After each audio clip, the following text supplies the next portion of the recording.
I got the kids, so I may be turning my camera on and off. Okay. Okay. You know how they get. Yeah. The little All things. right. We live. We'll be right back.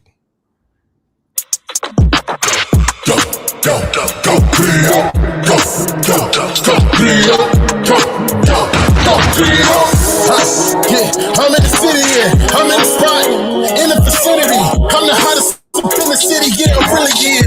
I studied the ones that was the realest, the illest. Invented, talking about West African passengers, scholar, Neos, Neos, about the Afro-Latino, fuck that, West Road. Raise a toast to the ancestors of old. For the knowledge comes in the form of a griot, in the form of a griot.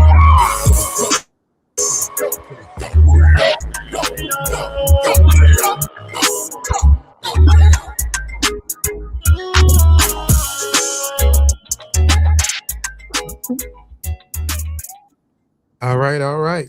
Welcome back to another episode of the Griot Podcast. I'll let my beautiful sister introduce herself, and then we'll go down the line. What up, good people? My name is Dr. Ashley Wade. I am happy to be here, first of all. Very, very happy to be here on the podcast. I'm a pharmacist. I'm an author. I am a community and literacy advocate, book club curator. And I love building with the people, touching bases with the people, and building something special and being intentional.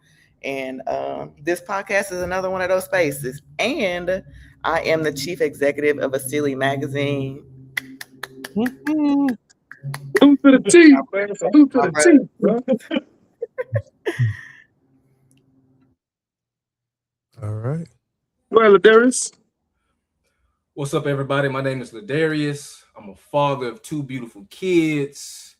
I'm a contributing writer to the Silly magazine. I'm a motion designer, a lifelong learner, and I'm a social media producer. So, very, very excited about this episode.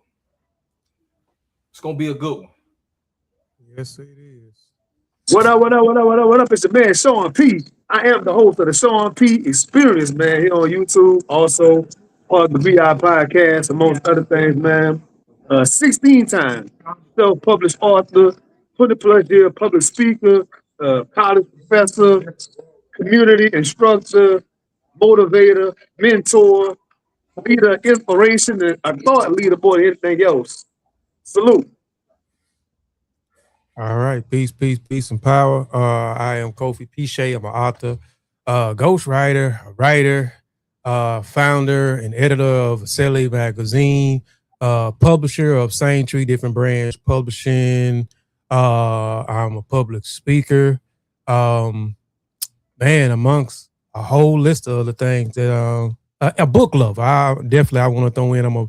Definitely a book lover, a lover of knowledge. You know what I'm saying? I'm not a ghost. I'm not a what I like to call I'm a bridge builder, right? So that's one of the most important attributes that I have, that I'm not a gatekeeper. That's not in my DNA, but I'm a bridge builder. All right. So let's get into the Griot Podcast episode. What is this? Episode 6. Episode 6 of season 4, right? So we always start off with the opening segment, and I'll turn it over to our good brother, Sean. Let's do it, man. So I got a very, very special opening segment this time, man. This is near and dear to the heart. I am talking about Mr. William Coffey. He is a deeply inspiring figure in the history of American cryptology, whose intellect and leadership shattered barriers during World War II, right? So he was born in 1917, educated in English at Knoxville College. He was hired in 1942 as a junior janitor, y'all. He was hired as a janitor at Arlington Hall. This is the Army's cryptology headquarters. His sharp analytical aptitude was quickly noticed by superiors, leading to a rapid string of promotions from a messenger to cryptographic clerk. Now, in cryptology, these are folks that are intercepting all kinds of messages, letters, I mean, you name it, and they're breaking down and decoding, getting hidden things for war intelligence, right? We see all these CIA movies and, Born Supremacy and John Wick and all this other kind of stuff. These black people are breaking down and decoding cryptic messages. That's what the job, right? So in June 1944, when the Center Security Agency needed to expand their capabilities, he was hired with finding qualified candidates to form a brand new segregated unit. He single-handedly recruited 100 highly qualified African-American scholars, linguists, and analysts to join the wartime code-breaking effort, right? He was appointed assistant civilian in charge of Unit B3B. While military officers technically held the top title, historical records and peers note that Coffee was a true operational expert, running day-to-day deciphering mechanics of the unit. Under his management, the unit expanded to 30 personnel divided into 6 per session. So he directed the systematic identification, tracking, decryption of complex non-governmental commercial and diplomatic codes originating across Europe, Asia, Africa, and Latin America. I'm gonna leave it at that for today, but go ahead and tap into the book called Decoding the Devil. I interviewed that author on my podcast earlier in the week on the Sean P. Experience. Phenomenal book about the Black women that were decoders during World War II. So kind of remind you of Hidden Figures, kind of remind you of the Tyler Perry movie by the 6 888 women with Kerry Washington. And there are other stories of hidden women with all this genius, bro. They do so many languages. They understand so many mathematical, complex puzzle solving. Like, it's crazy, their story. It's not talked about. It's not widely known. The book came out like last month. Go and find Decoding the Devil, and I'm going to lead off with that. Thank y'all very much.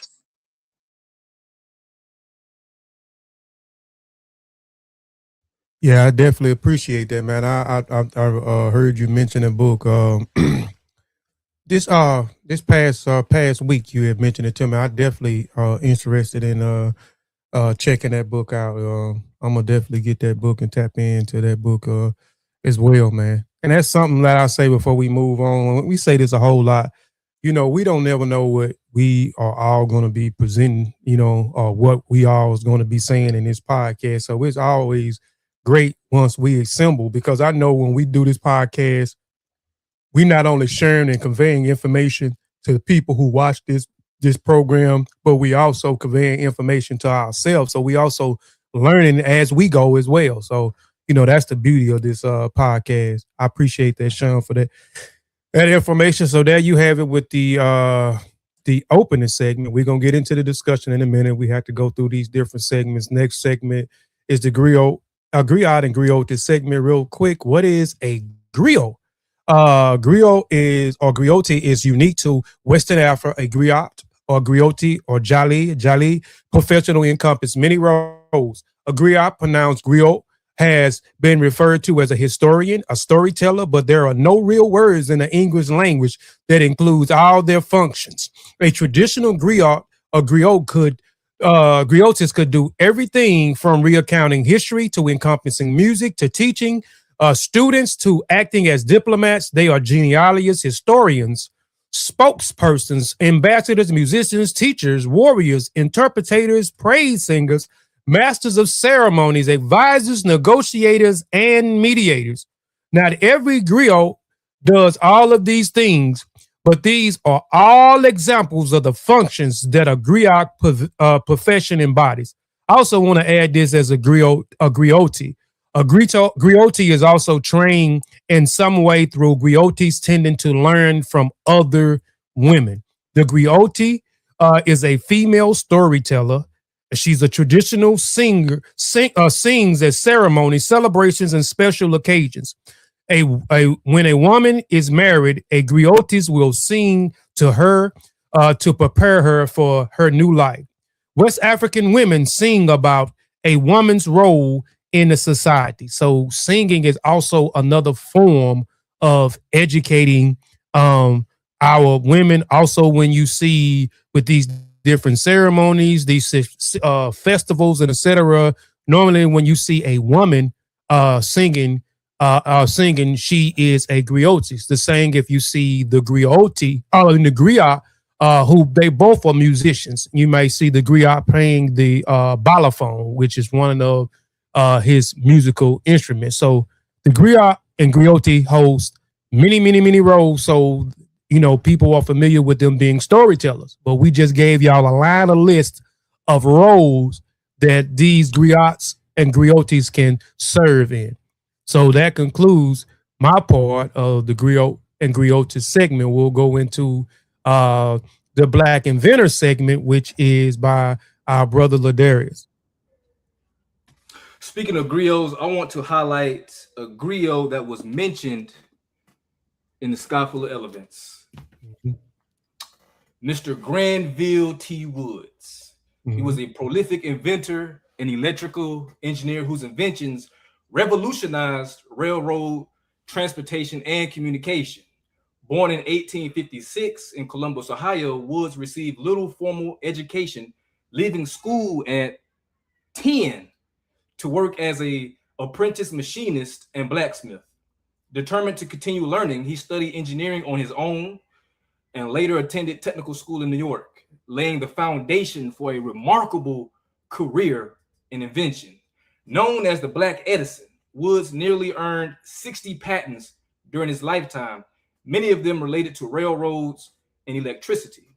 His most famous invention was the induction telegraph, patented in 1887, which allowed moving trains to communicate with rail stations and with each other for the first time. This breakthrough dramatically improved railway safety and efficiency and became the basis for modern train communication systems. Woods also developed electric railway systems, the third rail still used by many transit systems today, and improved air brakes for trains. Despite legal challenges from inventors such as Thomas Edison, Woods remained an independent inventor committed to his own vision. His ingenuity helped power the modern transportation age and secured his place as one of America's greatest inventors. Granville T. Woods. Yeah, man. So I first heard of, go ahead. Now go ahead. You go first. I was just saying I first heard about Granville T. Woods in a book called by Louis Haber. What was it called? It was called Scientists and Inventors.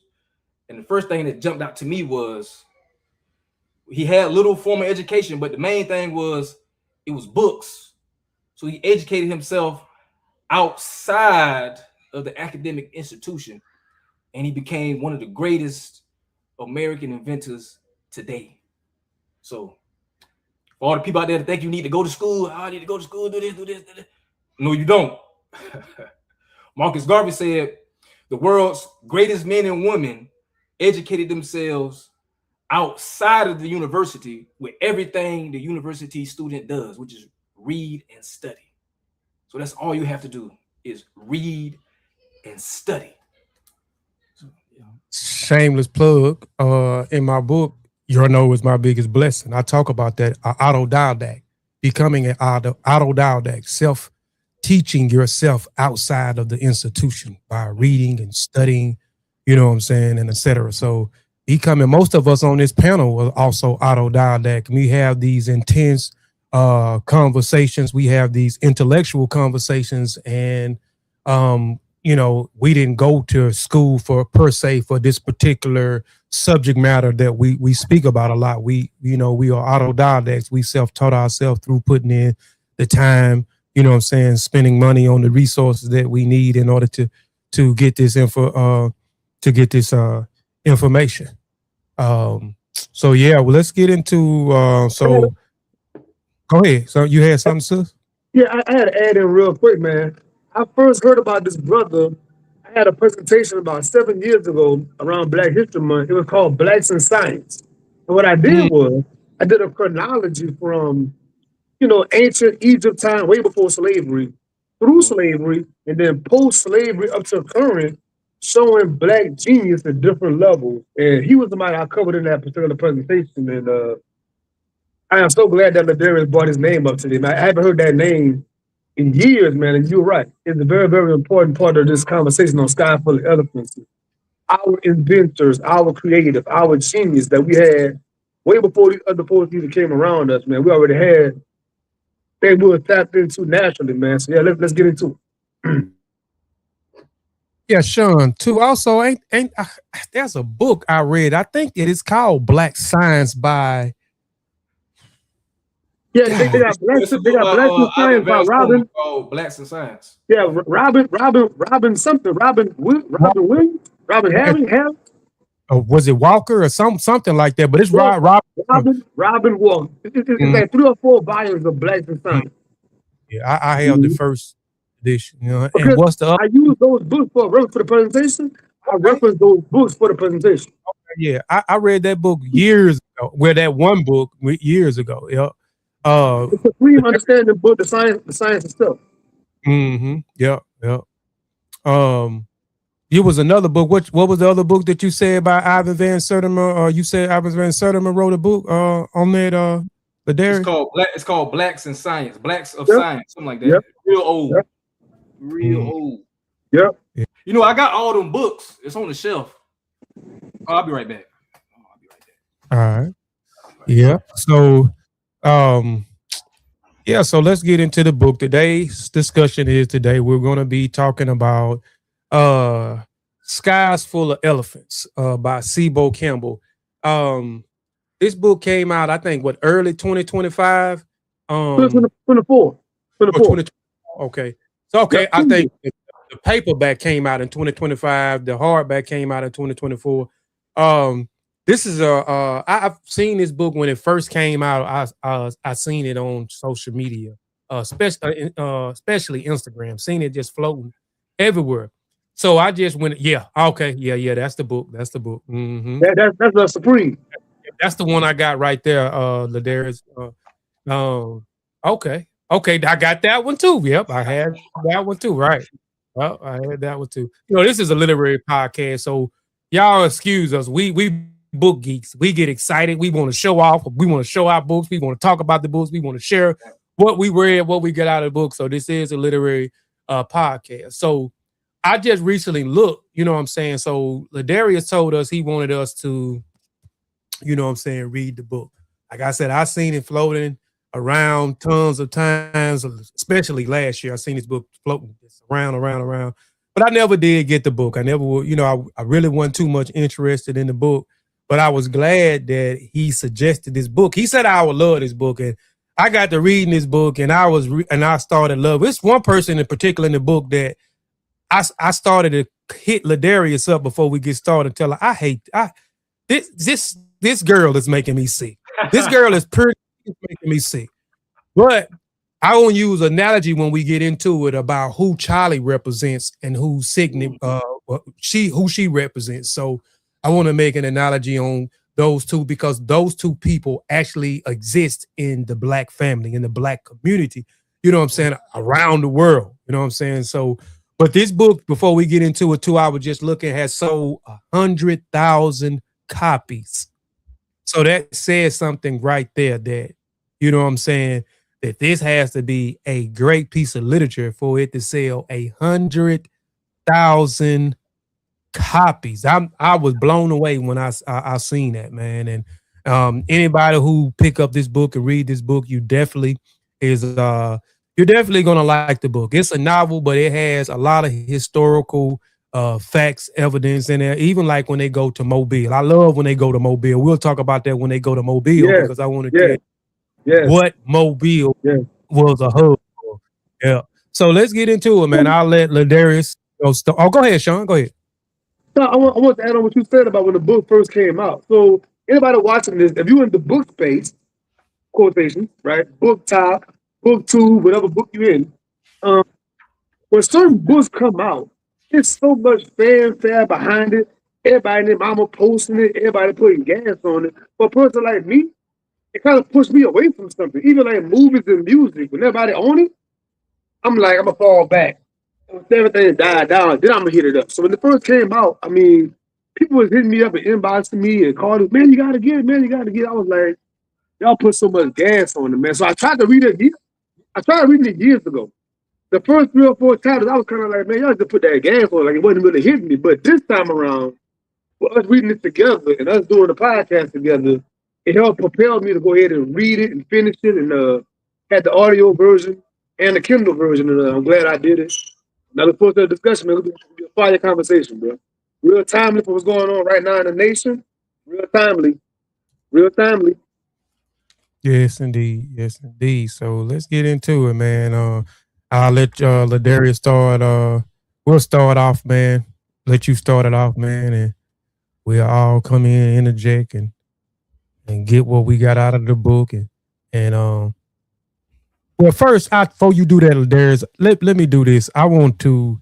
All right, so two of the main characters. I want to pull up my notes real quick. Let me go off here and go into my notes because I ended up and taking a lot of notes last night too, or trying to take a lot of notes and this morning.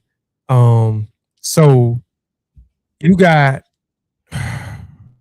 Charlie and you got Sydney, which is the main characters in there, right? And I'm saying that Charlie is a representation of all black people who, you know, all of us has went through something. Black people in general, things are stacked against us, right? Injustice is upon us all the time. People are looking at us, you know what I'm saying, as a threat, as unintelligent, you know what I'm saying? So he looking at it, I look at Charlie like the common black person who always has to be on guard, who has faced some type of injustice, whether you got fired because of your hair looked a certain type of way, you got, you know what I'm saying, you didn't get the opportunity because you didn't speak this way, or you was pulled over because you looked a certain color or whatever. So Charlie to me represents that the everyday common black person. Sydney also represents the everyday common black person because a lot of our people in our community are suffering or from an identity crisis, right? So I know a lot of people who are suffering from identity crisis, and Sydney represents that branch of black people that don't know who they are and let the other people or the other world dictate who they are and who their identity is. So I wanted to set that tone for that. So when people do look at the book, that's how I looked at the book going into it. And that maybe how he set it up, and it may not be, but that's how I looked at Charlie and Sydney, which is the main characters in the book. If I'm off a little bit, y'all can let me know, you know, but what y'all feel about that? You know what I'm saying? What do y'all feel about that? So what you just said just reminded me of what Malcolm X said about being in prison. Right? Being in prison meaning being of this European world and principles, right? So that's what I think. Also at the same time, you have to also have to think about that Charlie and Sydney have the same name. Both of their names are Sydneys, right? And Sydney or Charlie, he's the father, then he has a daughter. So you kind of see that generational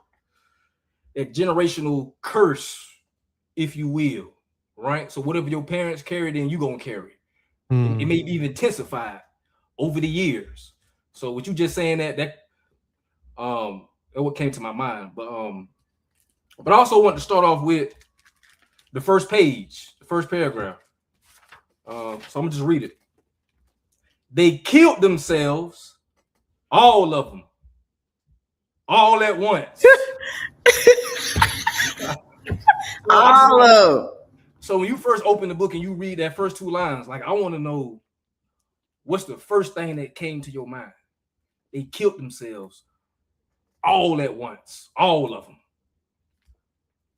them. Jubilee was my first thought on that. Even without knowing like the context of what I was getting into, because I actually met the author at a Texas book festival down here. This was a couple years ago. Bunch of dope authors was in the building, and I listened to him talk about the book, and I listened to people like raving about it. But even still, like Sean said, it was on my I got it, but I hadn't really tapped into it. So when I saw that first line, I said, you know what? This may be a novel that I sit with forever because of that one line right there. They killed themselves, all of them at once.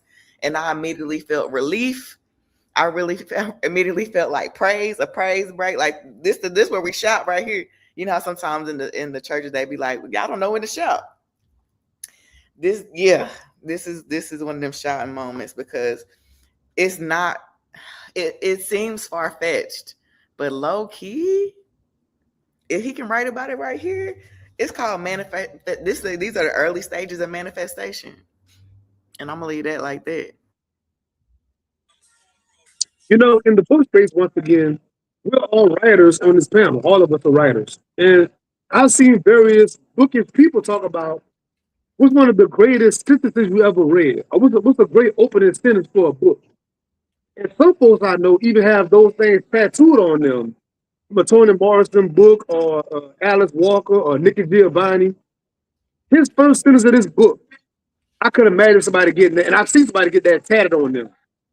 They killed themselves. That's crazy. All that one. Like, what about that sentence, bro? That's a heavy line.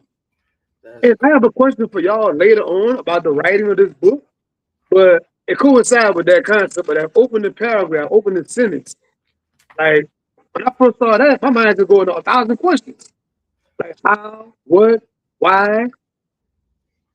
I'm ready for the backstory. I'm ready for how this came to this. Like, you know, incredible. Yeah, that's kind of like for me, just reading that first line, even though, you know, reading novels and certain things like that, and us being writers, you know, and he's being what they call creative writer, you know what I'm saying? And you know, and a lot of us are creative writers as well. I understand plot, you know what I'm saying, when you write a thing. So when you're going in anything, you have to come out the rip with shock value when you're writing. You have to come out. So I was ready to get in. Why, you know, what and why, you know, are they killing themselves? Even though I hadn't too much got into a thing, but that quote alone made me say, shoot, it's gonna be a long night. It's gonna be a long night. I was gonna read a few pages, but it's gonna be a long night because I got to see what's going on. At first, I was like, I can shut the book right here. The book over with. That's all I needed to Yeah. know. And I want to set something up for the rest of the podcast, right? For a lot of us black people, for 400-something years of this, the wilderness called North America, as they say in the next round, right? We imagine how good our life could be if it was just us. We imagine if we didn't have to deal with them, we're gonna be all right. If we ain't got to deal with them, our baby's gonna be safe. If we ain't got to deal with them, we're gonna be able to advance and be healthy and whatever. So setting the book off with a line like that, you go straight into the possibility of the what if. Mm-hmm. Yeah. It's the follow up too. So like after that line, you know, I like to read. I'm gonna read it. We unsealed the jails first. Folks showed up swinging bolt cutters to liberate their lawless relatives into a world different from the society of which they were exiled, because no one stood guard anymore. No longer could anyone be exiled from anywhere. So after you read the book and you learn that Charlie is a man of systems, a master of systems, like he giving you a blueprint in that first paragraph. Like they killed themselves. You have to kill that white mindset, that slave mentality. You have to kill that first. Then what he said, you unsealed the jails first. You go free everybody first. Now your mind is free. Then he says time slowed down. All banks closed. You see what I'm saying? No more stress. You see what I'm saying? So, hey y'all, I got something for y'all. Go ahead. You know, our brother Jared Woods on Instagram and TikTok, Dr. Woods, right? He had this series on Instagram. He said, if you love this book, well, no, if you love this song, you will love this book, right? He's comparing the two. This now, Ladarius, Nas' classic song came to my mind. Nas and Lauryn Hill, If I Rule the World. Because the chorus says, if I rule the world, I free all my sons, right? And then Nas said, open every cell in Attica, send them to Africa. That's right. That's right. Open every cell. First thing, open every cell in Attica, send them to Africa. Free all our sons. You know what I'm saying? So that just came to my mind when you said that. Like, wow, that's the song to go with this book. If I rule the world. Okay. Right. Damn, and that's, um, damn, I'm trying to go back. You just said something, Ladarius, the other side to it of something dealing with freeing. What did you say? Something about freeing the minds of what did you say? You getting rid of that slave mentality, that European mindset. Yeah. So with that, and we can go into the story, Charlie deal with that. A lot of those people deal with still having that slave mentality. It's like, and it's crazy. I was having this conversation, and this was last week to be exact. I was at my wife then had a family reunion up in Flowood, so we was up there at Flowood. So then it was 3 days. So the second day, earlier in the day that morning, the family went to the Civil Rights Museum. So we all put our family reunion shirts on and we went to the Civil Rights Museum on that day. And we would speak, and the tour guide was speaking. And I know I kind of start being quiet because I kind of get excited about information and knowledge, especially when I'm aware of things and he talking and I'm riding, I'm with him. And then now everybody looking at me because now I'm talking. You know what I'm saying? I'm talking, and then I get to now I'm over talking the tour guide. And I'm like, let me be quiet because I'm think I'm going, but then he loved it because, and then when we went in certain places where they had the video clips where they put up and we looked at, and I was talking about some of the things that was going on. And I was telling them, I made a statement, and I say this to a lot of people. We hate the conditions that we in, but we love the people who put us in these conditions. Right. And that was going through my mind as I was reading this book, because after they began to kill themselves, for people don't know, we're talking about white people. White people begin, and we'll talk about what transpired in order for these white people to start going and drowning themselves, going into the rivers, into the oceans, drowning themselves all at once, right? But even while reading the book, I noticed that they was making examples. They was still trying to justify that was wrong for them going into the water, and you know what I'm saying, and just I don't know, it's just something that we always see on the plantation, that we see everywhere. We hate our circumstances, but we just love the people who put us in these circumstances. So we always trying to make excuses for them and this, that, and the third. So that kind of like put me in the mind of that, and you will see that as those who begin to read this book and go through this book, you will start to see that, even though that those things is happening. I hope we talk about that a little bit later on, going into the chapter, about how even with those, because it happened to a part of the world. It didn't happen to everybody a part of the world. And we'll talk about that unless y'all want to talk about what caused that to all white folks to start, going inside the water. And then even the psychology behind the things of the walkers. You know what I'm saying? When we get into the walkers and people, this is crazy. Like this book, I'm just telling you, it's crazy. So we just trying to give y'all some context, you know what I'm saying, on, what's going on. Dr. Wade, please bless us next. Absolutely. And I'm going to just chill too in the early part of the book too, because I think a lot of times in our culture, this is within us, we have difficulty imagining a world without white people. We'll say that, but we have difficulty imagining that. And also, we want to go straight to the weeds. Well, we need to look at infrastructure. We need to look at this. Although those things are important, the right here earlier says, outside, it's not hell beyond these walls the way you describe it. People are thriving in a lot of places. They're happy too, finding themselves, finding more than they had before. So I just wanted to add that in and see what y'all thought about that as a level set. We are finding ourselves. You have to understand that, minus the white people, we still have to rediscover who we are. We still have to tap into ourselves. And I think that's what our culture likes to skip over so quickly, because we quickly are on doom and gloom. What can we do? We don't have infrastructure. We go through all the lines of what we don't have. We don't have infrastructure. We don't have a plan. We don't have this and that. And I think that's what's so neat about the beginning of the book, because there was no plan. He don't say, well, this what happened. So now we have this whole plan. Things were just happening in the society. And I wanted to bring that out too, because one thing that we don't always think about is our happiness when it comes to a world without white people. Because in this world, we have to fight for our just to be happy.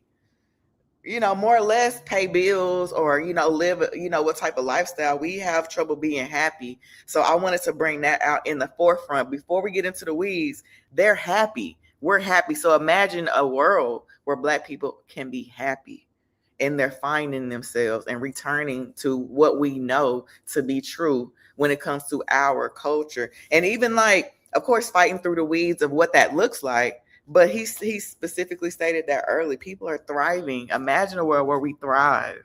We look at it so theoretical, or we'll go back to Africa. We were this, we were that. But just even in this present day, imagine being so happy that you find yourself and you reclaim yourself more than you ever did before. So that's my question to the chat. What does that potential happiness look like for our culture in the future? Before we get into the weeds of the book, because we're gonna definitely tap in, but Black happiness. Yeah, go ahead. Go ahead. No, go ahead, Ladarius. Go ahead. So I think we've seen that in the first chapter, but you have to read further along to even grasp that concept of what Dr. Wade is talking about. So if we look at the dichotomy of Charlie in prison,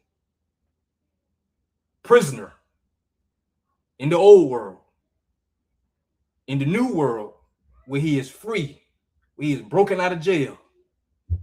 He's a professor, an engineering professor. Mm. And to relate it to what Dr. Wade said, when he said when he was a kid, he used to take stuff apart. He used to imagine himself as a frequency. I don't know how to fix it, but I'm connected to the source. I just know. You see what I'm saying? So a world without white people, that's a reclamation in of itself. You come back to your natural state. So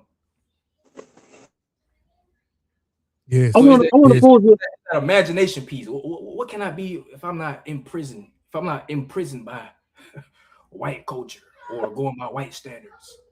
I want to pose the question for the chat, right? So we all saw in real life COVID-19 pandemic, right? So most of us imagine our whole life, most of us adults, we're tired of going to work. We're tired of spending 40 and 60 hours a week at somebody's job. We're tired of, we pray for a vacation, for some time away. We pray to be around our loved ones more. I miss my children. I'm not present for my spouse. And in real life, an ordinary out the world experience happened. And we had months on lockdown. We had months of not going to work. We had months of working from home. And what happened in real life? People got anxiety up, depression up, suicide up, divorce is up, abuse goes up, drugs, alcoholism go up. So you mean to tell me when you were finally free, what you gonna do with yourself in real life? So we gotta redefine happiness. Back to the main question: how you define happiness, right? Because when the whole thing first started, spoiler alert, everything get jacked up because all these systems, like you said, the bank is down. The bank is down. Schools are down. All these institutes that make us happy are down. And so buildings get dilapidated. Things not being maintained. Things not. The aesthetics of everything looks different now. Are you still happy? Because most of our happiness is surface level stuff. We're going on a cruise. We're going to take a flight. We're going to get flew out. Our happiness is predicated on materialism, right? The materialism isn't there anymore because the institution is gone. Are you still happy is the question. I would say that happiness is a temporary escape. Right? You could be on Instagram, you can see one of your friends or whoever on vacation, like, dang, how did they get there? You don't know how they got there. They could have went in debt. They just happy for the meantime, but they got to come back home and go to work. And we also seen this during after the Civil War. After quote unquote free slaves free. What did we do? Yeah. What did we do? And Ladarius, How much did you accomplish in that short amount of time? Go ahead. How many folks stay on the plantation? After Juneteenth, and they said, look, y'all, they come to find out we free. A lot of them left, got freedmen towns and all that, made their own cities. But a whole lot of them just stayed. Like, or went back and went right back. What going to do? All we know is this. Yep. They were looking for that Orange Beach. Mm-hmm. What an Orange Beach at? Yeah, but you see through the book that we're talking about happiness. Okay, the people are gone. White America is gone, right? These are the people that owns everything. These are the people that teaches us. These are the people that feeds us. These are the people that, provide this, that, and the third for us. So everything is in chaos right now. It's really nothing happening because you got people are just burning and scorching things there. It's just chaos and confusing. But even in that, like what you said is, and it is something that's going on today. Like you posed the question, what are you doing today? Like in real time, when you mentioned like the COVID thing, people were still wasting their times. That's why it's important right now for educate ourselves, because in the book, there's only one place that had their shit together. That was Mobile was the only place that had their shit together. When Charlie committed to taking his daughter that he didn't know nothing about, didn't know her, committed to taking her to Orange Beach or taking her to this place that she felt like that she had to go, right? They was traveling, and everywhere they was going, shoot, the towns and cities was in chaos. They might have been happy they didn't, they weren't confined to certain things, but it was in chaos. So it really wasn't a lot of happiness. But what were they doing in the midst of the? Go ahead, Ladarius. In the midst of the chaos, what are your thoughts on Chicago? Because in the book it says Chicago looked like ain't nothing changed. You see what I'm saying? They just blackenized everything. Yeah, that's right. They sure did. You know what I'm saying? You're talking about the airports and all that different stuff. I fool with that.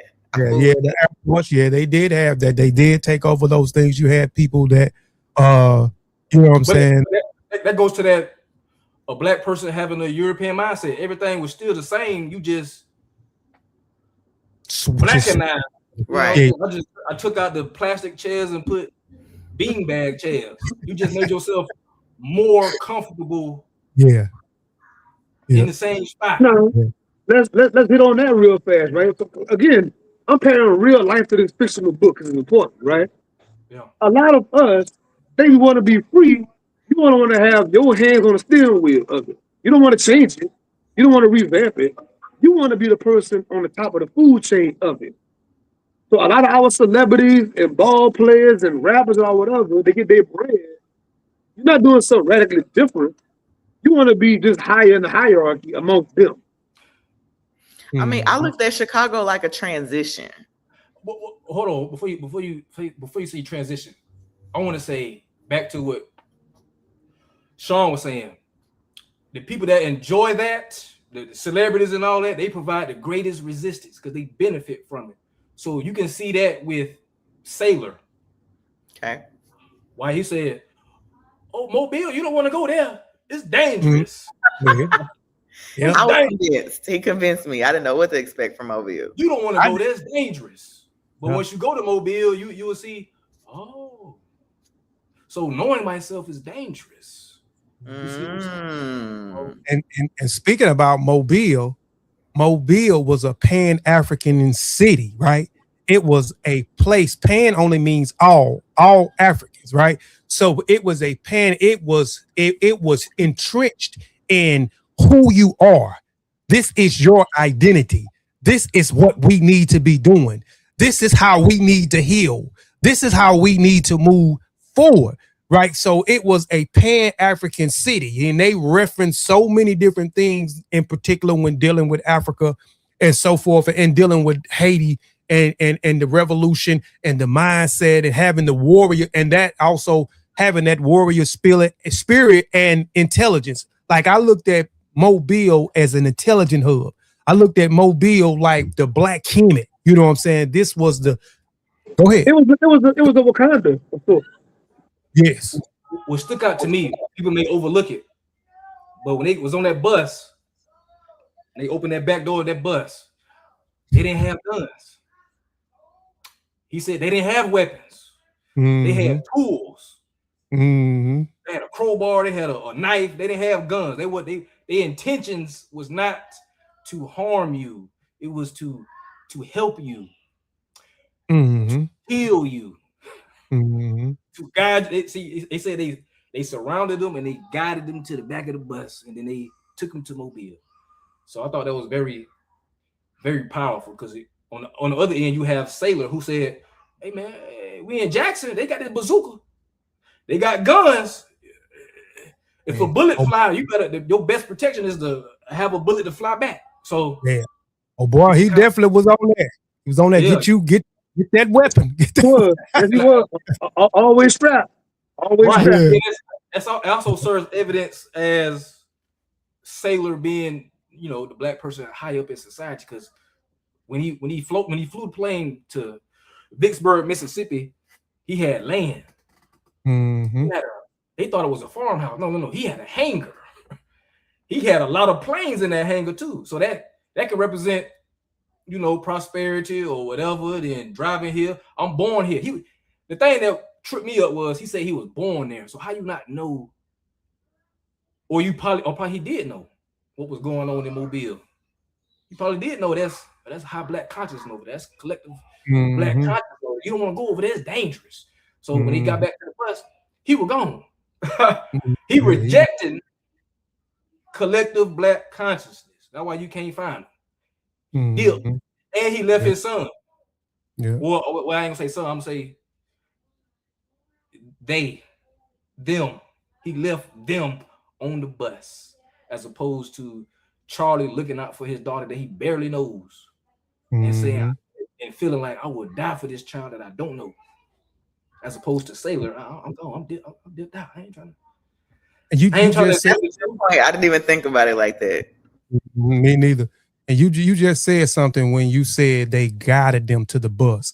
Like, you got a group of black people who love black people and always trying to they don't want to hurt them. They always trying to guide them in the right direction, right? And then you got a group of black people who self-consciously hate themselves, so they always trying to harm other people that look like it. And that was when you said that, put me in the mind of Sydney. Because Sydney was ready to kill a damn child. She was a black child. She was ready to gun him down because she's been indoctrinated that black people life ain't worth squat.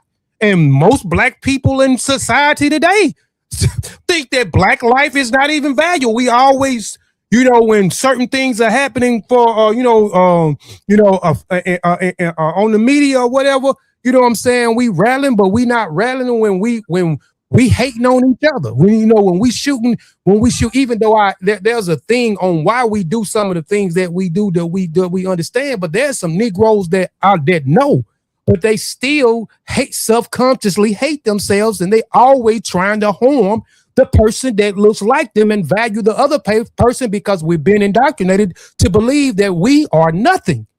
And you know what I'm saying? It's been put. We're not gonna ask that question. Who taught you to hate yourself?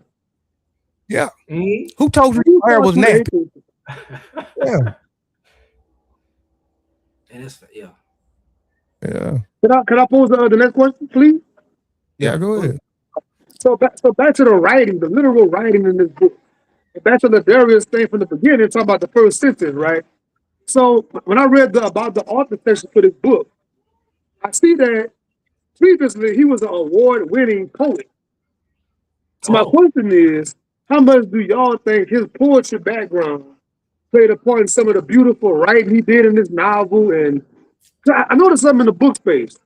A lot of the former poets that become fiction novelists and non-fiction writers, they're some of the most award-winning writers. Honore Jeffers, Clinton Smith, we can just keep on rattling off names that they have a poet background to them. So what do y'all think about the actual writing in the book? What's your thoughts about that? Oh, the actual writing in the book? I think the writing was dead on. Like, going back to poetry, like when me growing up and me looking at Def Comedy Jam, not Def Comedy Jam, but what was it? Def Poets. I can't. Def Jam Poets. Yeah, looking at that, and then there was something else that came after that, and looking at those things and them people on the forum on TV. These were some of the most intellectual people I have ever seen, because through their poetry they are conveying, you know what I'm saying, spirituality. They're conveying politics. They are conveying knowledge of self. They are conveying technology. They are conveying so many broad areas of different things. These people, to me, was highly intelligent, which means that these people was highly read. They was widely read, right? So they was intelligent, and that conveyed through their poetry, because a lot of times they was also informing us of what was going on in the world, right? So, you know, me looking at that, I didn't know that he was a poet as well. So that makes a whole lot of sense just reading this book. This book was, like I said, was real well written, you know what I'm saying? And anytime you can read a piece of literature where it keeps you engaged, where you don't want to put the book down, you know, you are a good writer. And he put it in the book. So when they went to the countryside in Mobile, they went to a place called Redemption Farm. It's a place, it's a place where people go to be rehabilitated. And then at night they will go lay in the grass, the yellow grass, and then they will recite poetry. I know Dr. Wade love that. I know Dr. Wade love that. It brought everything together. Mobile brought everything together. But as far as the writing, the first part of the book, I was intimidated by the words. It was very wordy. And I was like, what are we talking about? Like I was just overwhelmed by the words. But what I will say too about, I didn't know that he was a poet till I got to the end of the book. But I think the imagination piece is important. Like, to be able to paint this type of picture takes supreme imagination, and in order for things to make sense, like the way they guided us to Mobile, including Miss Ethel. I don't know if y'all remember Miss Ethel. She was like, I'm not gonna hurt you. She fed him. Charlie. Right. I'm an artist. Yes, I love her. I love her.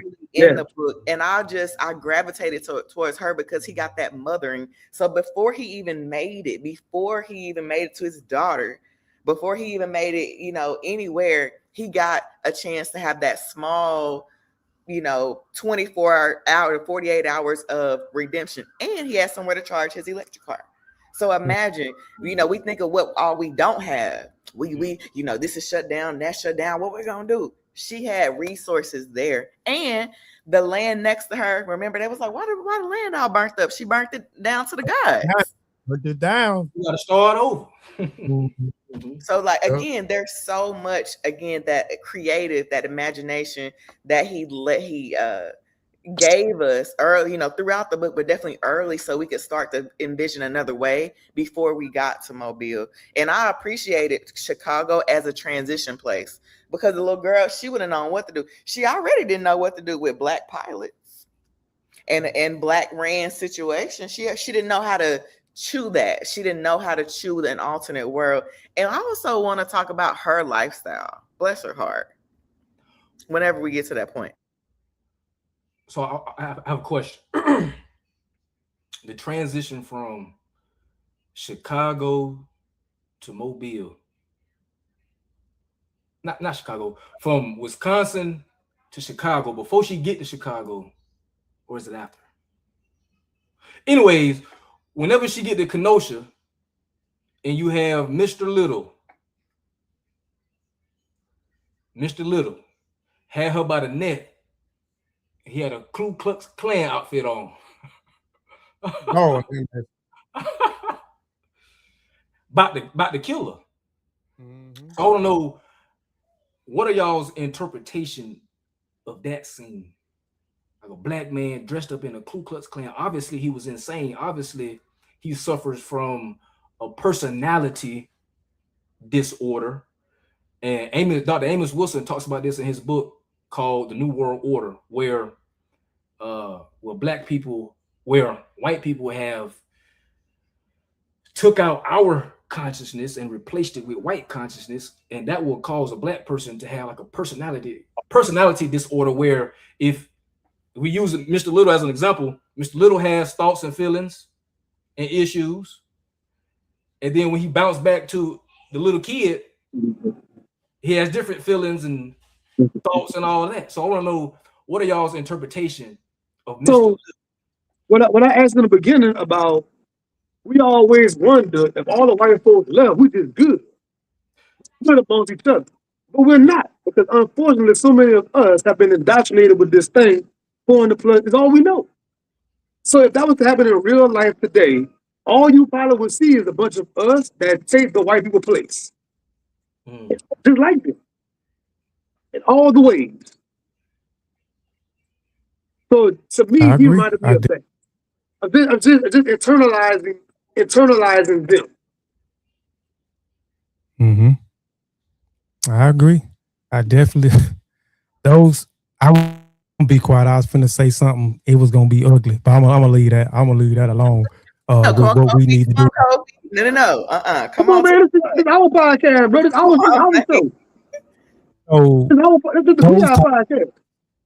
So those type of people are dangerous, right? And just like you said, if all the white people today, just like in his book, would jump in the river and die, there's still things that we have to do. There's work that we have to do to heal ourselves. That was what Mobile was. Their main focus was healing, when they was talking about connecting this machine to the universal consciousness, right? So you have those type of people that has, and I say that we have a lot of black people or white people in blackface, right? Just like Amos Wilson said, they just replace black consciousness. And we see this everywhere that we go, all over the world. We see this everywhere that we go. So if that were happening, there would be those type of people who would try, because we seen this on the plantation. We seen this shit on the plantation. These people, we will have to gather up, just like they was doing with these walkers. Everybody was coming, gathering up so they can get ready to go do the same thing that the white folks did, right? We will have to gather them up. We will have to dig a hole. We will have to shoot them in the damn head and put them in the ground. I mean, it's just sad to say, because it's just those people are dangerous to us healing. Those people are dangerous to our progression. Those people are dangerous to our happiness. Those people are dangerous to us unifying. So those people definitely will have to be shot in the head and buried 10 feet deep. That's just, I could be wrong, but I can be wrong. Y'all can tell me if I'm wrong, but that's just how I'm feeling on that. I got a question about that a little bit later on in the podcast. I don't want to dig into what Kobe just said just now too deep, but yeah, we got to address that at some point. We do. We got to address that. I feel like Sydney deserved that, because she had this mindset of her people that she had that chip on her shoulder. Remember, she pulled a gun on the kid. Yeah. So I feel like that was a foreshadowing. Like, you think your people are gonna save you. You think when you get close to whatever, they're gonna welcome you with open arms, and you're gonna be received, you're gonna be recovered and rejuvenated back to your whiteness that you you got it so clutched to your chest. And here go this man in he black but with white face, snatch the girl. That's what you get. That's a lesson for you. That was foreshadowing to let you know that whole that you think is gonna save you is actually gonna kill you. And I think she deserved that, because remember, she was terrified and she looked at her dad, because she didn't even see her dad as a savior. You know what I'm saying? She saw the white ideal as the savior, and she was desperate for it. Like, her desperation was disgusting. Even when she got to Mobile and she started having experiences, but I gotta find, like, grow up. So, like, there were so many through lines and lessons just in that one experience besides, the danger of the walkers. But reality says to her, like, listen, this is not even what you want. And I had to, that unfortunately she had to be shown and snatched. But to me, that was foreshadowing, and that was a play on words. Like, that's not even what's going to save you. You think it is because your mind has been conditioned that this way is the right way. Remember, she was like, y'all stole all this as they were traveling and they were seeing things happening. She was like, it ain't even yours. Yeah, true. Yeah, it's not even like it's y'all stole it. Y'all did that. So she was so deeply ingrained, that we could never have anything on that level. Right. So she needed to be snatched out of that by somebody that looked like her. Yeah. Person in that whole guard. Had to get that. One last point on the writing before we move on to the next thing. We had a poetry podcast a couple months ago, recently on this podcast, a whole poet podcast, right? And being a poet, I learned something in poetry, man. It's about compression, right? So most times doing a poetry, you got 3 minutes. We're trying to convey a whole story, beginning, middle, end in 3 minutes and make it land. Or in the poet challenge online, you might have 15 words, 11 words. Trying to get a whole concept in 11 words so you learn the idea of no wasted line, no wasted bars. There is no filler. Everything got to land. So I think whenever these poets go into the fictional space or the nonfiction space, there are paragraphs and they're so potent because you learn how to make that potency happen every time. Not just lines and lines of just whatever sentences. Like, no, all this matters. All this is heavy. All this to be chewed on in a short. How long is the book? 283 pages. Yeah. You know what I'm saying? 283. Not 400. Not 350. True. He did all this in 283. And you can breathe through it. True. Breathe. Page turn. So that's impactful writing to me on a writing tip. Yeah. He let me know too. Well, I already done said that, you know what I'm saying, being widely read, because he talks about he has to be educated on a few little things, even though some things that he spoke, I think he should have did a little bit more research when we talk about some of the cultural. He's talking about, I can't remember one of the cultures that he mentioned, but he should have mentioned the original one, because now he's talking about synchronization. That's when you take an African culture, someone who has been colonized, someone who has been enslaved, and you synchronize the slave master's religion with your religion. In some cases, some people, you did it to hide it. By day, you practice theirs. By day you practice the slave master. By night, you practice yours. And then you had some that synchronized the same. So now some of the just giving us the Yoruba Orishas, the Orisha name Shango might be changed to one of the Christian saints. You know what I'm saying? Yeah. Etc. But he did a great job, because he, like I said, when you get them. Oh, go ahead, Sean. What you trying to say? So, but besides him being an award-winning poet, did you see in the bio that he lived in the UK and the US, but he also travels to Africa? So he probably spent some time over there in Africa for real. I don't know what he's around his lived experience. He probably did it based off of what he experienced himself being in Africa, other places. Yeah. That could be a part of the mindset too. Yeah, I was definitely impressed. I was definitely impressed by some of the things that he was talking about. Go ahead, Ladarius. So I just want your initial reaction when he pulled up to the king's house and he seen that obelisk in the backyard. What was your first thoughts? What was you thinking about? He got an obelisk in the back. King? Oh, he ain't the king, it's the queen. So I just want to know, what are your thoughts when he started bringing up Black history? Oh shoot, I loved it. Even with the obelisk, it's in Kemet, it's called a tekken. It's a tekken. And we know that we have those plates, though we know that obelisk and other things that were stolen from Africa and brung here, right? You can go to Washington, D.C. and you can see a tekken or obelisk today. So me just seeing that, I just knew. That's why I'm saying this was a information center. This was a Black hub for Black consciousness. This was Pan-Africanism. This was unity in its finest here. So I was just blown away, you know what I'm saying, with the level of people knowing exactly who they are, you know what I'm saying, and standing in who they are, and even having the patience. Like I've commanded them having the patience with Sydney, like having the pitch, even though she was ugly and she was this, and he was always kind, and the daughter always addressed her as sister, no matter what. You are my family. You are my family. I do not want to harm you. You know what I'm saying?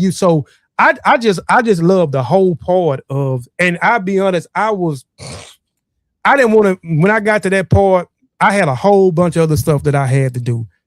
When I got to that part of Mobile and reading about the king and the queen and some of the things that they was doing down there, man, I was so impressed. I said, man, I got to keep reading. I can't stop right now. I gotta keep going. So I was definitely blown away. I was definitely engaged with the people in Mobile, and I was like, damn, these people, because I was like, damn, I fed into the BS, and I normally don't entertain BS in my real life.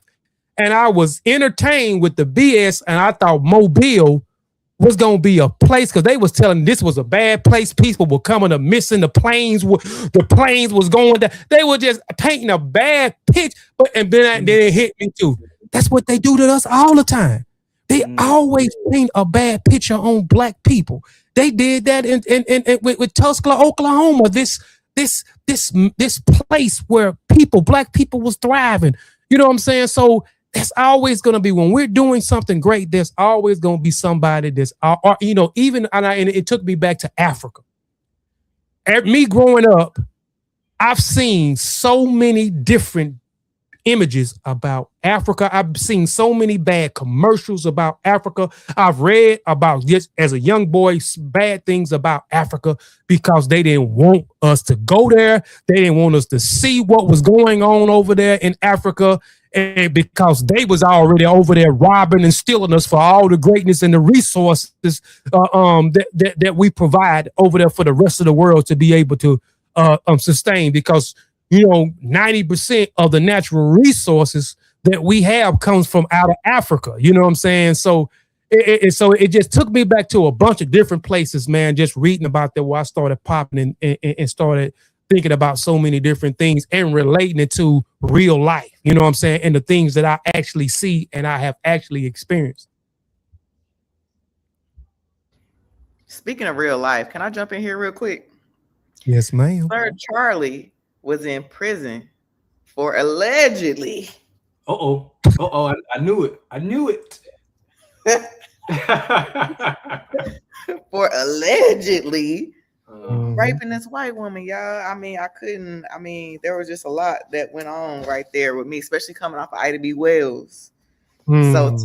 And then, like, even listening to him talk about his rendezvous with Sydney's mom, and they had feelings, and that's the one thing I don't understand. I never really understood why he did that in the book, like why the author chose that as part of the plot. I get it for further down, but I'm like, if you taking us to Mobile, why you start with this situation, where now he has a biracial daughter, and he was literally in prison for allegedly raping this white woman, which he never did. And I'm so glad that he got that letter and he kept the letter, because I think inherently, maybe he didn't know that he was going to need that in some way, form, or fashion. And I also don't understand why Charlie was so hell-bent on protecting the image of her mom by not, to me, I would have came out the gate. As soon as I pulled up to her house and I'm coming to get you, here, read this letter. Because I'm trying to absolve myself immediately. So, because she spent the whole, most of the duration of the book with a certain perspective of him, because he didn't feel, I guess, confident enough, or whatever his emotions were, to tell the truth straight off the jump. He didn't even have no buy-in. He had no reason to feel like he needed to protect her, but he did. And that bothered me throughout the book. I can't even hold you, because he let her spend time with him, not knowing where he was, not knowing the reason why, even though he knew. And he could have absolved himself maybe with her earlier in the book, and he could have just positioned himself better. That may not have changed anything. But to me, as a black man, I don't know what that's like. But to me, as a black man coming out of prison, you know what I'm saying, just, you know, randomly because the white people done walked in the ocean, that would be the first thing I would want to do. And I like the through line, like we started off with, where a lot of our men are incarcerated for crimes they didn't commit. Okay, so to free them all, you repopulated the land, and even speaking of, you know, the power to procreate, the power that our melanin has to transcend generations, you know, and make this possible, a land without white people. It's our genetic information that could annihilate the whole thing. I also want to point out too, he said we freed ourselves. Like some of our people think that we was freed by Abraham Lincoln. When I got to the part of the book where he finally realized, King, you killed all the white people. I ain't kill them. I healed us. I didn't kill them. I healed us. So that was a big part of the book that I took away from the book. Like, we freed ourselves. Even during the Civil War, we freed ourselves. I was reading this book right here. And every chance we got, we either ran away or started a slave rebellion or try to buy our freedom or get our freedom through the courts. But at every opportunity, we tried to free ourselves no matter what, which led to emancipation. Yeah, and that's important. That's important what you said, because a lot of our people don't know that. You know what I'm saying? We freed ourselves. A lot of people don't know that we rebelled wherever we went, whether they took us to the Caribbean, you know what I'm saying? Whether they took us to South America, whether they brought us over here to North America, we rebelled wherever we was at. We rebelled. We always tried to free ourselves. And sometimes we freed ourselves by we rather die than be a slave, right? So that's very important. But Charlie was, you know what I'm saying, he kind of made me a little upset with that. You killed him? You know what I'm saying? Kind of making it like it was something bad that he did because he was so, and it goes back to what I was saying. We hate the conditions that we in, but we love the people that put us in these positions because we always try to make excuses for them. You know what I'm saying? And you know, that kind of burnt me up, you know what I'm saying, when he did. There's a lot of things that, but I understand the psychology and what happened. You know what I'm saying? And when that happened, I just knew that those things, when it happened, and even now, if that was the case that happened, all white people was to do the same thing and walk into river. There's no more white people. Let's say Arabs, no more Arabs, right? Walk into the water, and they walk into the water, right? We still have to put the work in, like I was saying, because we still subconsciously hate ourselves. So just because that happened does not mean that our consciousness is going to change, our level of love for ourselves are going to change because that happened all in one day, because this stuff just happened in one day. Everybody that was white got in this trance and immediately walked, you know what I'm saying, into the ocean, walked into the river and drowned themselves where they no longer cease to exist. So there's healing that, you know, and that's one thing that I liked about it was the healing. That, and I kept healing, and they said that numerous times in there, you know what I'm saying, the healing process, you know what I'm saying. We know we freed ourselves, but now we have to heal. We have to work on ourselves, and that's what I was, you know, and that was like one of the key essentials that I got out of this book. And then you have to go into that place of history when Charlie went to that wooden house. Wasn't no decorations on the house. It was wood, old. It was the house that slaves came to off the Clotilda. And the one thing that he had to do, that he must do, was take a bath. Yeah. Baptize. Baptize the truth. Woo! Baptize the truth. Mm-hmm. Ooh. Lord have mercy. And it was in the water, which make it so crazy, the whole water analogy, because we know how powerful water is as far as different metaphors and spirituality and different other things. Water is one of the most powerful metaphors for a lot of things.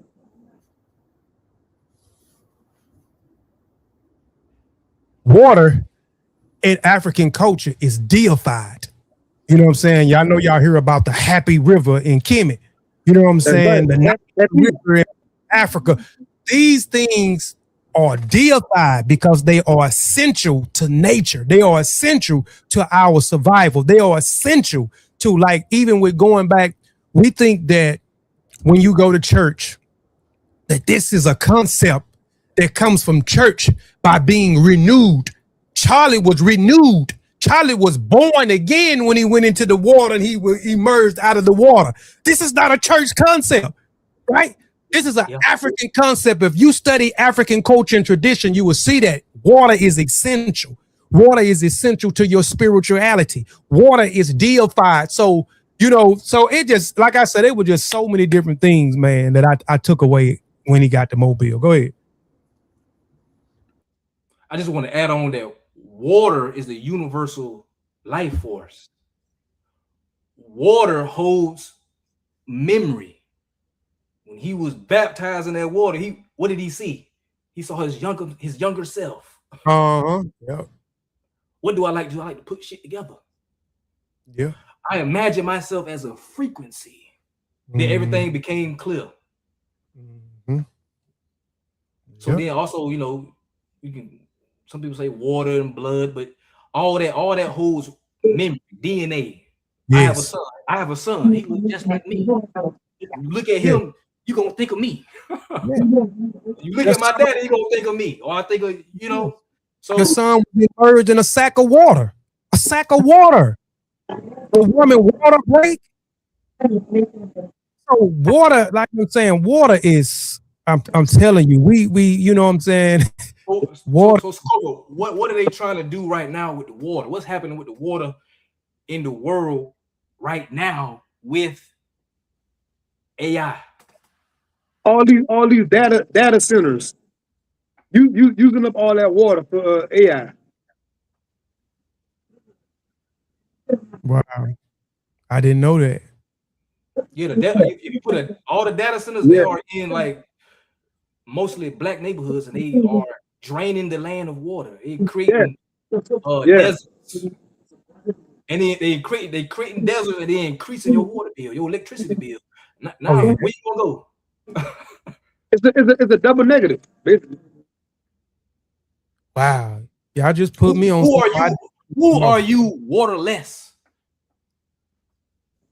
Which means, who are you without your memory?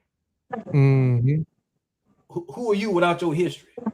Yeah, cool. Go dig into that off the air. Of course, dig into that with the AI, not with the data centers, what it does to the water supply, because they got to cool off all these data centers. Right, that's a fact. Okay, that's okay. I'm with you. So it's taking up all this water, you know.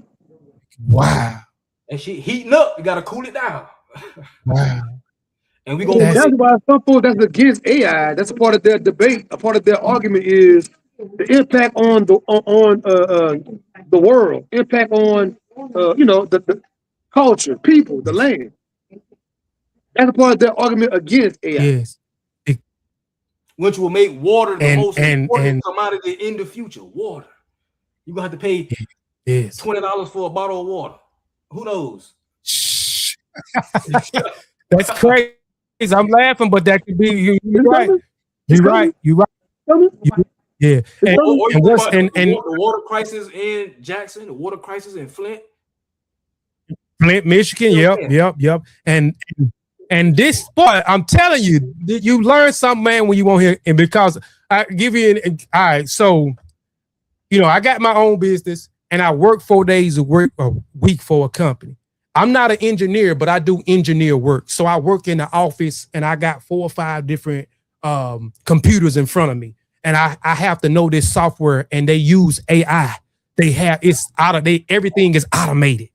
The machines, do the robots, the bots, they do most of the human work, because they get triple the stuff out of the building than a human being does. But a human being has to stand there every now and then and punch a button. And then if they can't fix it, I have to troubleshoot it. But with all these different AI machines and bots and robots, and then they got a big structure with box that I send commands to go get certain things in the building. They had these big machines. And they have these things that hook up to water hoses that keep this big thing in all of the building cool, to keep the machines cool in order for the AI to work and the machines to run proper. And I'm wow. Yeah, just put me all that clicks. That's crazy. You see? Yeah. Damn. That's crazy. And then they try to I'm ready to quit. If you put the shit in the ocean, you're just gonna drain the ocean. I don't think you can drain the ocean. But you know, the whole concept is they taking out water. They taking out memory. Wow. That's deep. Yeah, that's deep. That's deep. That's deep. They don't want you to, but y'all, yeah. We at the hour and 21 mark. You know, we gonna have to table this and go into the woman segment, man. But anybody got any last thing about the book? Because we'll be talking all day, man. It don't even seem like it's been an hour and 21 minutes. God dang. It really don't. I gotta ride out. I had a closing question, right? If all the white folks left, like we said, who or what do we worship? Because we all know that all of your life choices are based off that one question. Your culture, how you dress, how you eat, what do you celebrate, how do you go about your day-to-day transactions, your relationship, how you parent, all that predicated on who or what do you worship. So I pose the question, if that was our reality tomorrow, who or what do we as a collective worship? That's a good question, but that's an answer I know I can't answer. And the reason why I'm saying I can't answer that is because even with that happening, there's still gonna be a division when we talk about, because you still gonna have Hebrew Israelites, you still gonna people who say that they are Moors, you're gonna still have people that actually practice African culture and tradition, or African spirituality, or what we like to call Kimoyo. You're gonna have people who practice Shintoism. You still gonna have people who are a part of the Nation of Islam, or a Sunni Muslim, or a Shiite Muslims. You're gonna have people who still pray to Confucius, to Buddha. You still gonna have certain branches of Christianity, whether they're Seventh-day Adventist, Christian, Southern Baptist, Methodist, Pentecostal. So that's a question that I know I can't answer, and I don't know. I really wouldn't. I don't know how to answer that question.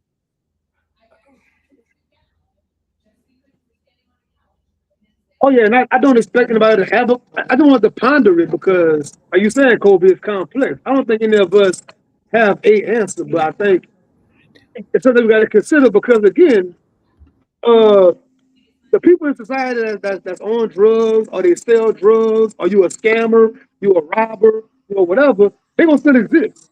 So what do we do with these people, right? Spend that shit. What do we do with these people? Because they are still us. Yeah. But based on what you believe, do I want my children around them? Do I want my spouse around them? Do I want to live around them? How do you punish criminals? How do you punish rapists? How do you punish robbers and murderers amongst each other? There's always been a way. There's always been a way. If you even in Africa, like, we think that Africa, I love Africa, but I don't sensationalize Africa. That's not me. Even though I love Africa, I'm a Pan-Africanist, I'm a Black nationalist. I don't sensationalize Africa because I study. You know what I'm saying? And I have connections and relationships with people. So Africa has those same things. So those are where you take those people and you exile those people.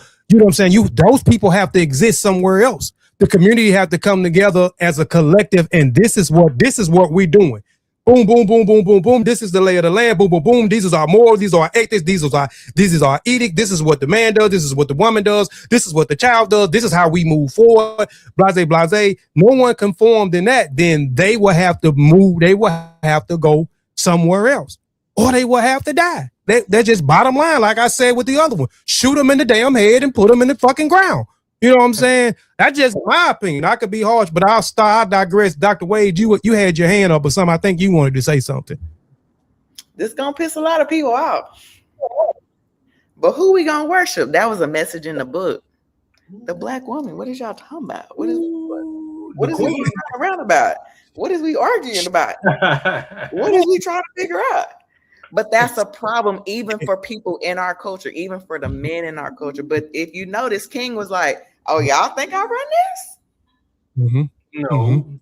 So that's going to be a whole paradigm shift. Because again, to Sean's point, we always are looking for something outside of ourselves to worship. Mm-hmm. Well, what are we going to do? And then we're always looking for this strict ass structure. Well, we got to do this, we got to do that.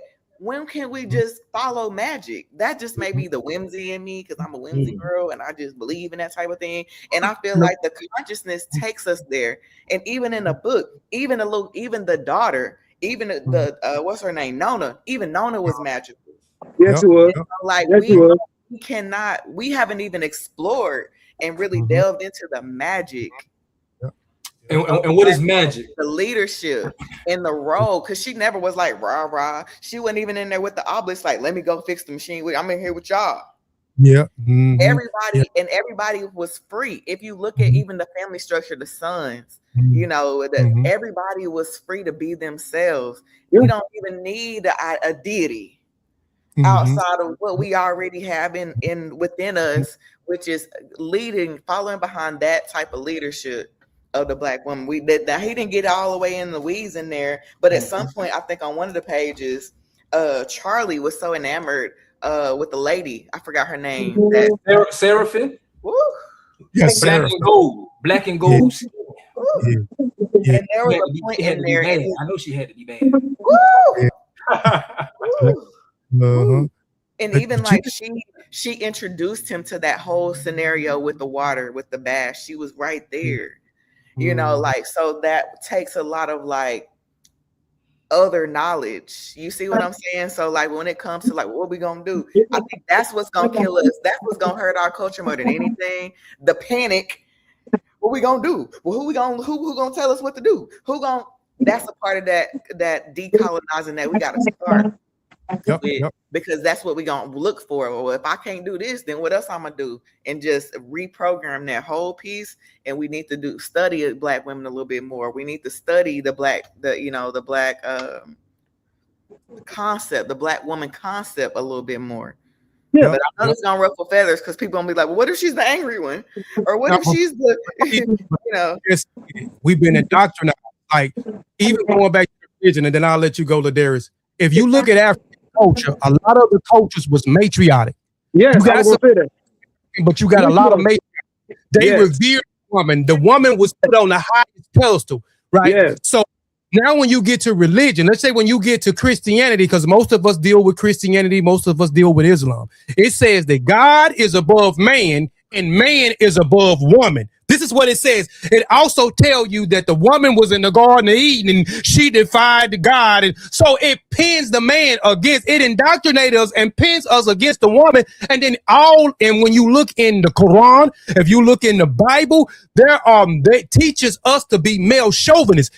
Everybody that is high in hierarchy are mostly men. That's why I say I don't want to go to heaven if ain't nothing but damn them men. And they talk about Esther, they talk about Mary. It's only a few women but the rest of it is men. I don't want to be up there with all them damn men. And you're trying. So you have indoctrinate us to hate our women and believe that we are, because people tell you all the time, they'll say, you ahead of, I said, no, I ain't the head of the household. I said, me and my wife is ahead of the household. We both are in front. I'm not in front of her. We both are in front. I don't say this is a man's world where we've been indoctrinated. This is our world. This is not a man's world. This is a man and a woman world. So we've been indoctrinated to go against our women. But the application of that, there's one thing to know, because I've been in certain environments where the man is like, yeah, and I've heard them say that these are Afrocentric men. Yeah, the woman this, the woman that. But when that woman comes to the front, you don't know what to do with it. You mistreat it, you fumble it, you don't know how to handle it. So that's why I said we need to unpack that a lot more, different conversation, different day. But the question was, who do we worship? It was easy for me. And it was demonstrated. It was definitely demonstrated in this book too. You know, that power of that. And you notice that the women, they were subtle. You know what I'm saying? So there's a lot to be learned. But that's my response to Sean P's question. I want to know too, as we get ready to close, what was y'all favorite part? I know we gotta go. I know we're trying to wrap up, but I'm curious. Like y'all said to me, when they got to Mobile and what was going on in Mobile, that was like Wakanda for me, man. That was like a great. We didn't even hit on this, right? This book is speculative fiction. So I know a lot of folks that watch this show, we talk about nonfiction, biographies, history, and all that's great. But we should tap more in a speculative fiction and a reimagining, right? Octavia Butler, N.K. Jemisin, amongst others, they are masters of speculative fiction. So we got to have more fictional reading like this to imagine a world different, like Dr. Wade just said. So to me, that's my favorite part of the book, Mobile. Yeah, mine too. I that's all I'm gonna say. That mine too. When they got to Mobile, that was my most favorite part of the book. When they got to Mobile. I'm gonna say mine was when she got to the Orange Beach. She finally made it out there where the little girl finally made it where she want to go. And the first thing she had to experience was the church. And everybody was like, oh, well, look at her coming back to what's right. She's coming back to the white way. And then her find out her auntie was something she didn't expect. A passing black woman. Yeah. So a lot of things, that was my favorite part. But then you see how she was trying to get her to be a part of them damn walkers. Girl, we want you to walk in the river. You need to go in the river, girl. I said, this is crazy. And I love what the author did right there, because he brought in a lot of things that we typically say in the Christian faith, that they say is like, well, we got to bring all these souls, and that's how we get to heaven. Like, he really the punch was good right there for me. So that was my favorite part right there, because it put all that in context, like all these things that we hold on to so true. Those, the people who are like wrapped up in that type of religion, let's apply it right here and let's see, do it make sense? And then none of that makes sense. So he really did a lot of deconstructing right there in that one scene with the young lady, and that her whole coming to Jesus moment, so to speak, with them people. Yeah. What about you, Ladarius? My favorite part is the Mobile, but at the same time, I was kind of mad that I got. Like, I should have known better. Like, Mobile shouldn't have been a war zone. You know what I'm saying? But my favorite part is, go ahead. No, I was just saying, agreeing with you. I got too, because I said, me too, because I was terrified. I was like, they got picked up. I was nervous. But my favorite part was when he was talking to Sailor, when Charlie was talking to Sailor about where was he when everything happened? And he said, I was in prison. Then families, the part for me was families came with tractors and they knocked the wall down. We freed ourselves, right? Because they could have been in lockdown. They had boat cutters and they had tractors. They knocked the walls down. They cut the boats. Now we free. He said we freed ourselves. So that whole theme of freeing ourselves, King, turn that machine on. I healed us. I freed us. That was my favorite part. So that was my favorite thread throughout the whole book, was freeing ourselves. I stand with you on that. I stand with you on that. You know, some people think we can't free ourselves, or we haven't freed ourselves before. Speak a word. And we definitely have. So yeah, most definitely. I've talked and the whole part is we did it as a family. You can't go on a slave rebellion by yourself. He couldn't turn that machine on by himself. Right. And he couldn't free himself from prison by himself as a family. That's a word. He definitely put that in there. Families came with tractors and bolt cutters. We came to get each other. Me and my wife went to Africa. She looked me in my eyes. She just knew. She got that power, that magic. She already knew I was going to create this machine. She already knew. Oh, she knew y'all was going to be here. She knew we was going to be free. So that was my favorite part. Freeing ourselves, my favorite part of the book. That was deep. No doubt. Man, we gonna go into the woman segment, but for those who are interested, you know what I'm saying, the book, get the book, man. The book is affordable. Get the book. Skyfull of Elephants by Sebo. Like I said earlier, this book sold 100,000 copies, right? You know, it's been out. 100,000 reasons you should buy it. Yeah, 100,000 reasons you should buy the book, man. It's a great book, and we could keep going on and on and on and on about this book. You know what I'm saying, all day long, man. It's a great read. You know what I'm saying. You know, check it out. You know what I'm saying, and you can relate it to so many different things that's going on right now in today's time. You know, to the people around you, how they act. You know, the psychology of other people. It's just so many different things, man, that it just popped up, you know what I'm saying, in my mind when I was reading this book, and I took away from. But let's get into our last segment. Our last segment is the woman segment. The woman segment is, for me, the most important segment, you know what I'm saying, because we don't venerate our woman enough. We don't put her or them on the pedestal that they should be on. In history, we always negate a lot of the things that our women did, a lot of the contributions that they made. We can regurgitate a lot of men just off the dome, but when we asked about some of the women, we can't regurgitate some of those women or even tell you what those women done. So that's why I say this is always my important part of the podcast. So I'm gonna turn it over to our beautiful sister, Dr. Ashley Wade, to end us off with the closing segment. Fantastic. And I consider it a high honor to bring some women to the front who have done amazing things. And today I'm going to talk about the great Dr. Frances Cress Welsing. This is one of the books that she authored, but she was born in 1935. She passed away in 2016.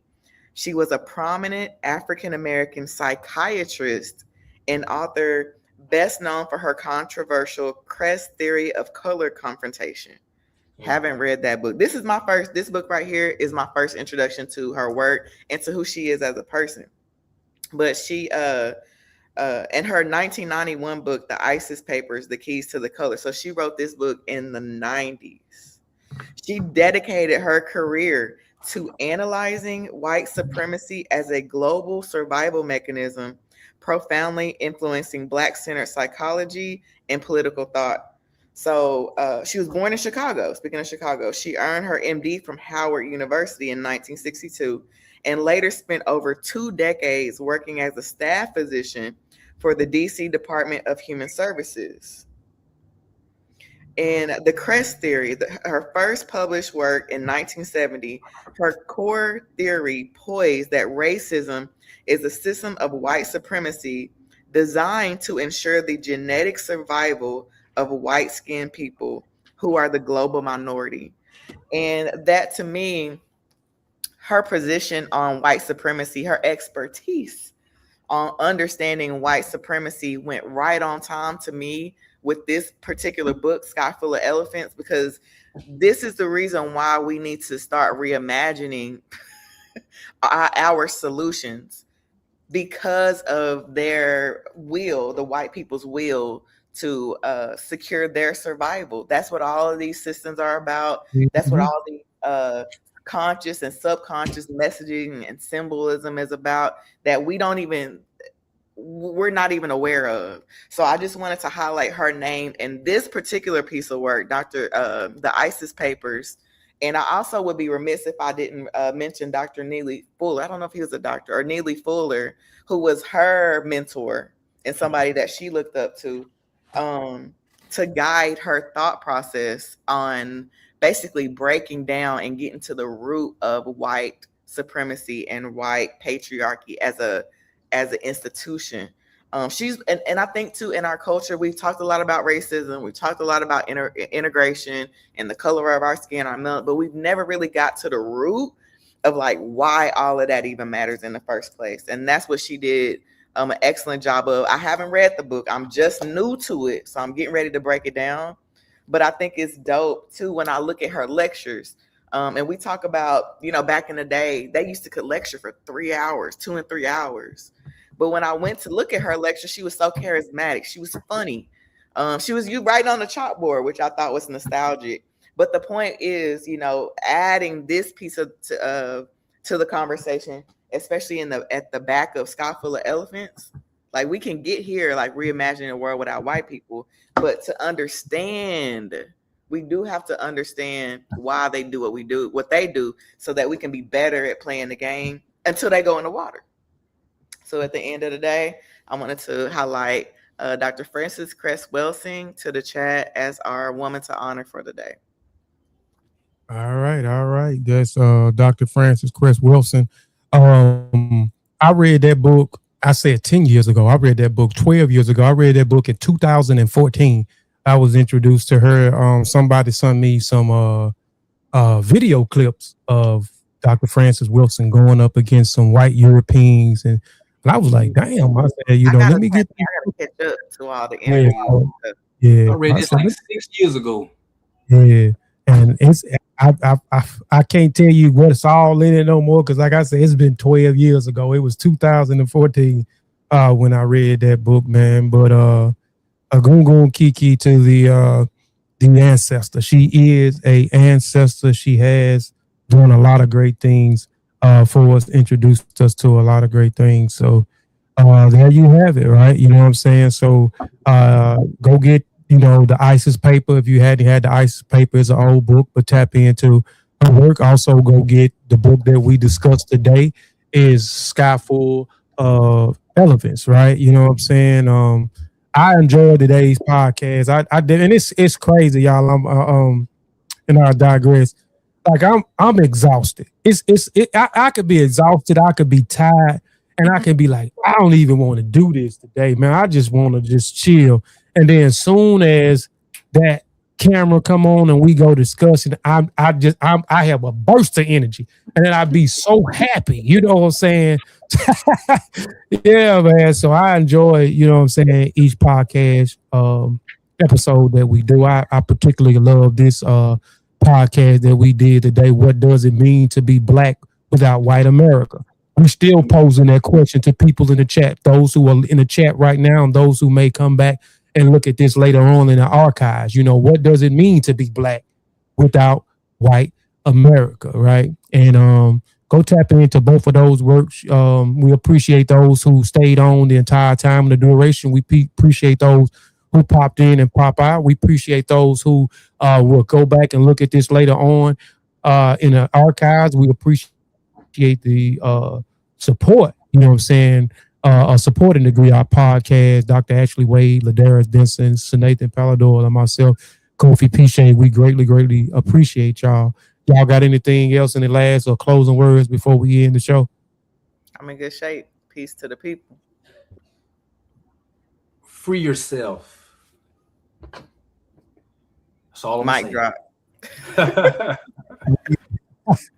Free yourself, man. All right, y'all. Peace and power, man. And we are out of here. I guess we'll end it off with the podcast theme song. We out of here. Oh, I might not be on it. Okay, there you go. Yeah, I'm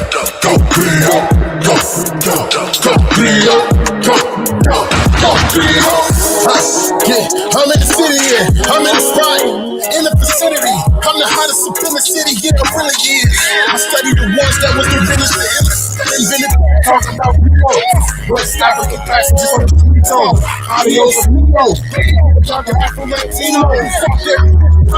This West Side Road. Raise a place for the assets of the whole. For the knowledge comes in the form of a PO. In the form of a